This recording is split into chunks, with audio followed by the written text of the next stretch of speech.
nitro naman tayo mga kababayan, ano? Pero bakit magpatuloy sa ating pag-usapan? Ako muna ibabati ng magandang gabi sa aking mga subscribers dyan, sa aking mga viewers. Maraming salamat sa inyong suporta. Shoutout sa inyong lahat. Yun ang ano, tuloy na tayo kagad sa ating pag-usapan. At sa video na ito, pag-usapan muna natin ulit itong si PCO Undersecretary Attorney Claire Castro, mga kababayan. Butata ka ngayon, pahiya ka ngayon kay Nelson at Jen ng saganang mamamayan, mga kababayan. Diritsahang sinabi talaga ni Nelson na nagpapakalat ka ng fake news, Attorney Claire Castro. Hindi ka ba nahiya?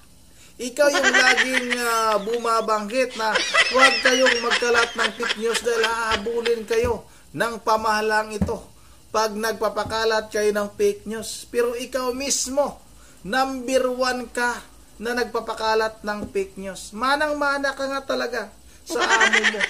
Dahil yang si Bangag Marcos Jr. ay isa rin yang nagpapakalat ng fake news. Yung sinabi niya, balikan ko lang mga kababayan, yung sinabi ni President Marcos, Bongbong Bangag Jr. na walang dalang mga armas, yung pumasok sa QOGC, may mga video dyan mga kababayan, baka sabihin yung fake news niyan.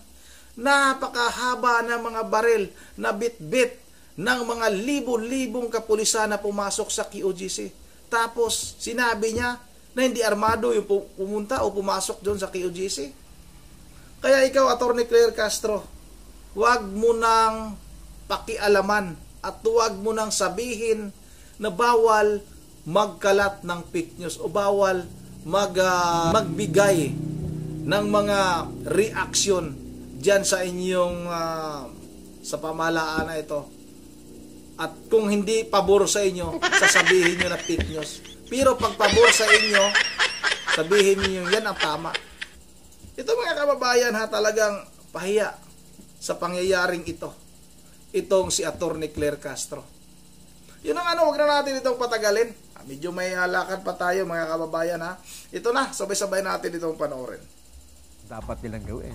Nakita mo ngayon tuloy, sa halip na magtrabaho, si Kuya J. Ruiz ay nagpapaliwanag ngayon tungkol sa kanyang sarili. Ayun nga. Diba? Kung kayo po'y nakapanood lang sa amin kahapon, tapos na yan eh. Tapos na. Wala na sanang issue. Pinaliwanag na namin eh. Binasa na natin ang official statement ni Secretary J. Ruiz. Ayaw nyo kasi maniniwala sa amin eh.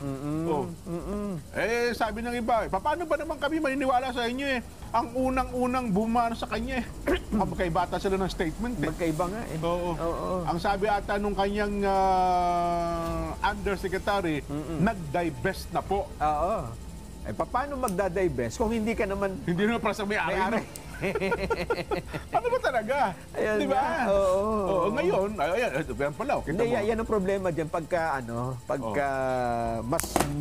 mas marunong ka pa dun sa may katawan, di ba? Dapat po ako yun. Pangunahan mo eh, di ba? Dapat itanong mo muna. Kung ako yun, ang sagot ko doon, hintayin po natin kasi Secretary J. Ruiz po naman ay secretary. Ano niya yan eh, di ba? Siyang may siyang higit sa lahat. Hindi ko naman alam kung anong ginawa niya, di ba? Kasi ang problema, pinangungunahan mo yung hindi mo naman katawan, di ba? Mayabang kasi. Masakit na katotohanan. Para bang gusto niya, mas marunong ko sa kanya. Alam mo, mayabang. Sagutin yan. Para bang lahat ng bagay sa mundo ay kaya mong sagutin. Ayan, napahamak ka. Nagkakabiso-biso tuloy-tuloy. Napahamak ka. Hindi naman pala yan ang posisyon ni J. Ruiz. Kasi kung pinakinggan niyo po kami, kahapon, kami na bumasa ng posisyon ni J. Ruiz. Ay, sige. Sa kabatiran po ng ating mga kababayan. May paliwanag ba si... Nagpaliwanag kahapon eh. Pwede ba papanggan yan? Ano bang okay ba tayo? May shot ba tayo ni Secretary? Inamin ba ni Secretary J. Ruiz na nag-divest siya? Oo, nag-divest siya. Sinasabi nung isang tumatahol-tahol? Isa sa mga opisyales. Aso ngayon. Di ba? Kasi ang sabi po kahapon sa official statement ng Secretary J. Ruiz, wala siyang i-divest kasi empleyado siya. Ayun nga. Siya niya, head ng sales and marketing. Sales and marketing? Hindi sa director. Hindi sa stockholder. Hindi. Paswelduhan lang siya. Yun na nga. So kapag ka nag-resign ka doon, wala ka nang i-divest. Hindi ka na. Sino ba may sabing nag-divest? Ano ba paliwanag? Pakinggan nga natin. Si Secretary, mayroon ba? May shot tayo? Direct? Ayun. Sige nga, pakinggan natin. Secretary J. Ruiz, ano ba masasabi mo? Sige nga. Actually, I did not want to dignify the story, kasi it's fake news. Fake news. It's fake news. Unang-una, I don't own a share. I'm not a stockholder. I am not an owner of Digital 8. I was an authorized representative to represent the company in the joint venture agreement between IBC 13, DG 8, and PCSO. I never owned that company. So, parang ginawa lang nila as representative dahil may konting pangalan naman tayo, ginawa akong parang spokesperson ng kumpanya, head ng sales and marketing noong October 2024. And in January 17, dahil nga may mga iba naman na akong inaayos na negosyo, ako po'y nag-resign sa kumpanya. Oh, yun, ang linaw. So, paano yan? Oh. Sino ngayon ang nagpakalat Sino? ng fake news? Eh, si Attorney Oh. Claire Castro. Aba, Nagpapakalat ka ng hindi tama. ano ba sabi niya? Ang sabi niya, Oh. tingnan mo kung tama ito sinasabi nyo. Oh. Secretary J. Ruiz Kahapon yung statement yan. Kahapon, oh. is now in the process of divesting his shares. Inaku po! Ha? Oh. Gumagawa ng kwento. Nag-divest na raw ng shares niya sa Oh. Digital 8. Nagpo-proseso na raw ng pagdadivest. Sinisimulan na. Ayun, oo. Saan mo nakuha yung fake news na yan? Attorney Claire Castro? PCO Press Officer Palas Press Secretary? Oh. Meron ba tayong kahapon? Kasi Meron! briefing niya kahapon yan eh. May report nga si Oh. Eden. Halos lahat Exacto. Lahat ng... Oh.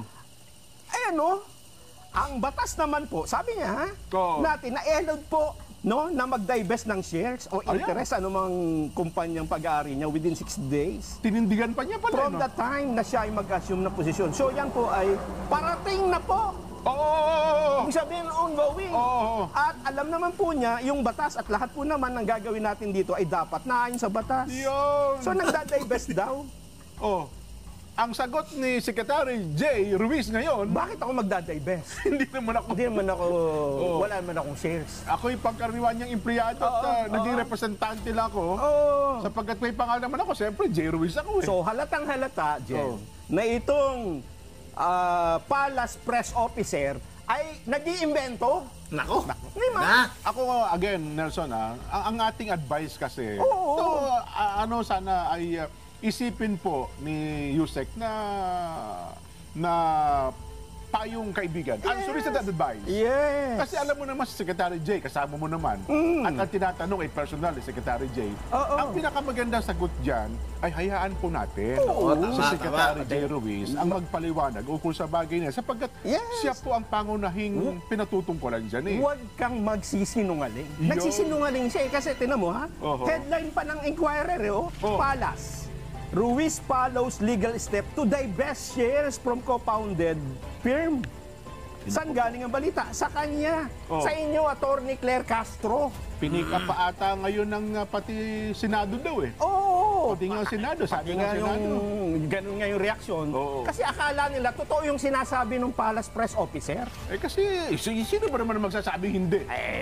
Magkakasama sila doon, di ba? Ay kasi kung Yes. pinakinggan nyo kahapon, binasa na natin ang official Kami statement. na nga ang nagpaliwanag Oo. na si J. Ruiz ay walang shares dyan. Oho. Pero, Nauna na natin binasa kahapon yung kanyang statement oo eh. nga. Bakit gano'n? Mas alam pa namin kaysa sa'yo. Di ba? Ako, ayun ang ako sabi ko nga, sa lahat ng bagay, kahit kami, alam mo na, Nelson, ano? Alam na natin ang paano isasagot. Yes. Pero bilang paggalang at pagrespeto sa tao, to, correct. kasi naman, baka mamaya meron sa higit na kinalaman pa, gaya niyan. Tama. Secretary mo naman ho yan. Ano, ha? Hayaan niyo po na si Secretary J. Ruiz mismo ang magpaliwanag. Oo. Baka higit po na maipaliwanag niya ang tama kaysa sa akin. Di ba? Yan ang sinasabi natin, Jen. Oho. Pagka ikaw nagmagaling ka na, Ayan, nagmagaling. hahayaan ka sa pagkakamali. Nako.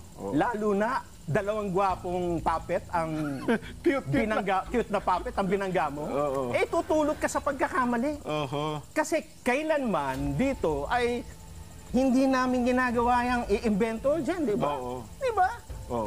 Kung may sinasabi man kami, Oo. kung yun ang sinabi niya, Oo. sapagkat yun ang talaga Yun naman ang tama. sinabi mo eh, di ba? Oo. Yun ang Oo malungkot nga, ngayon. paano mo paano mo ngayon ibabangon ang puri mo dyan sa pagkakalugmok na yan? Paano mo... Lugmok ang hindi pure. ka ba magsosorry? Hindi, sabi niya, Secretary Jay, pasensya ka na, medyo nagmalabis ako sa iyo kahapon, nasabi ko tuloy. Mas marunong ka pa sa sekretary mo, di ba? Nabanggit ko tuloy na ikaw nagda-divest. nasa proseso ka na ng pag-divest. Hindi naman, baka naman sa kanya galing yung impormasyon na may share si J. Ruiz sa kumpanya. Ganun. Ha? Kasi yun yung balita dati na... Kasi halos na marami nga nag-react. Sabi ko nga sa'yo, pati Senado, pati si Senate President Chis Cordero nag-react eh. Pati nga rin yung Commission on Appointments sisilipin Yun nga. yung punto na yan na conflict of interest. Kaya nga. Ewan ko, ha? Doon sa huling bahagi ng sulat, official statement sa Secretary J. Ruiz kahapon, pinaliwanag pa niya bakit walang conflict of interest. Wala nga. Di ba? Empleyado siya. Oo. Magkakaroon lamang ngayon ng conflict of interest kung ako'y shareholder, may-ari ng kumpanya, at kung ano-ano pa man, pero bilang isang empleyado at ako po ay head ng sales and marketing, wala akong conflict of interest diyan. Meron ka bang shot nung kay Claire Castro, yung kanyang version? Yun nga. Para tugmain nga natin kung Secretary J. Ruiz. Kung pareho ba yung tono nila ni Secretary J. Ruiz? Tinatanong mo, Nelson, ano yung kanyang naging pahayag? Ano paliwanag tungkol kay J. Ruiz? Tungkol po sa pagkakabanggit niya. Ito po'y kahapon ba ito? Tama? Kahapon. Sige. Pakinggan nga natin. Ano ba sabi kahapon tungkol dito sa isong ito kay Secretary J. Ruiz? Meron, ang batas naman po natin ay allowed po, no, mag-divest ng shares or interest sa anumang kumpanya na pag-aari niya within 60 days from the time na siya ay nag-assume ng position. Bitin naman masyado naman yun. Mas mahaba pa yung binasa ko. Sabi niya, nagda-divest na? Yung lumabas sa mga pahayagan. Tsaka yung sa report kagabi, meron din yan. Ayan. At isunod naman natin, ano sa sinabi ng Secretary J. Ruiz? Balikan natin yung sinabi ng Sec J. Balikan natin. Sec, ano po masasabi ninyo? Iba naman na akong inaayon. Not want to dignify the story, kasi it's fake news. Fake news. It's fake news. Unang-una, I don't own a share. I'm not a stockholder. I am not an owner of Digital 8. I was an authorized representative to represent the company in the joint venture agreement between IBC 13, DG 8, and PCSO. I never owned that company.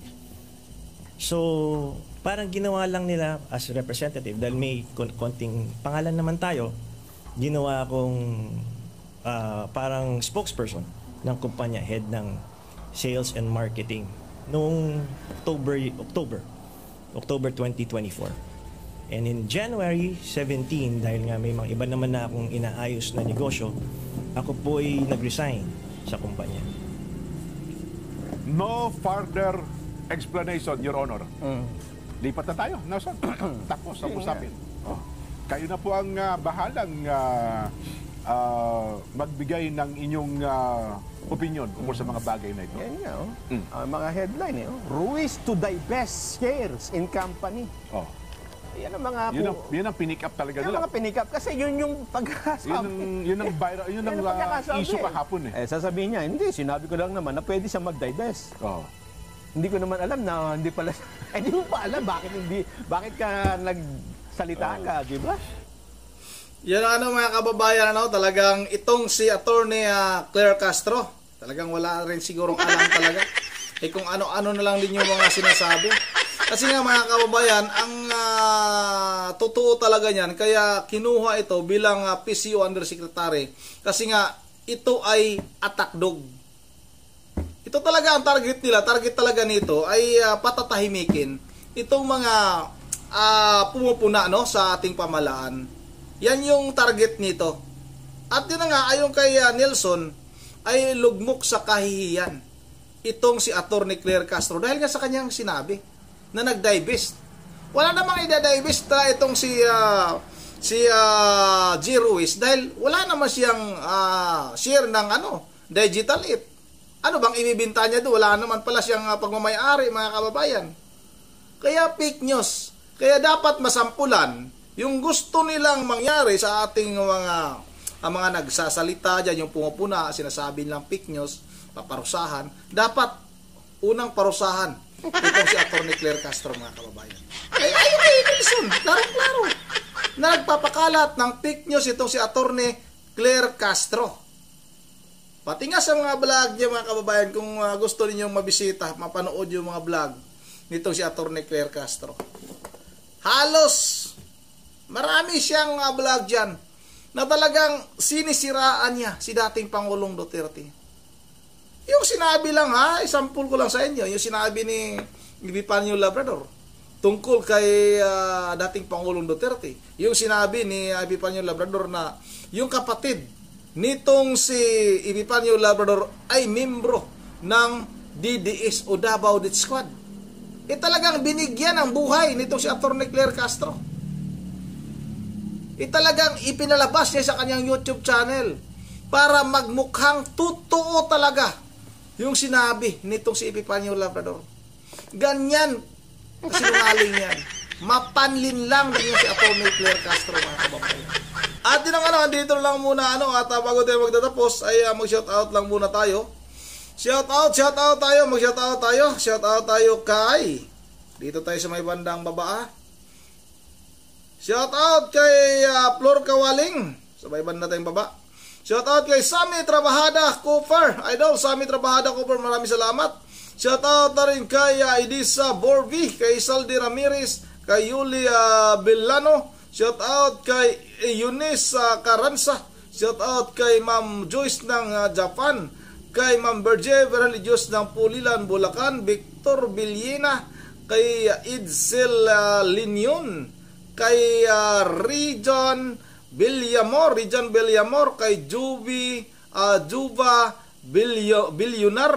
Shoutout kay Edwin Sardido, kay Florencia Leonor, kay Ana Marie Garcia, at kay Edwin Malang, at kay Mysterious Girl. Maraming salamat Once again, this is Rundi TV, mo ingiti lahat. God bless bawat isa sa atin.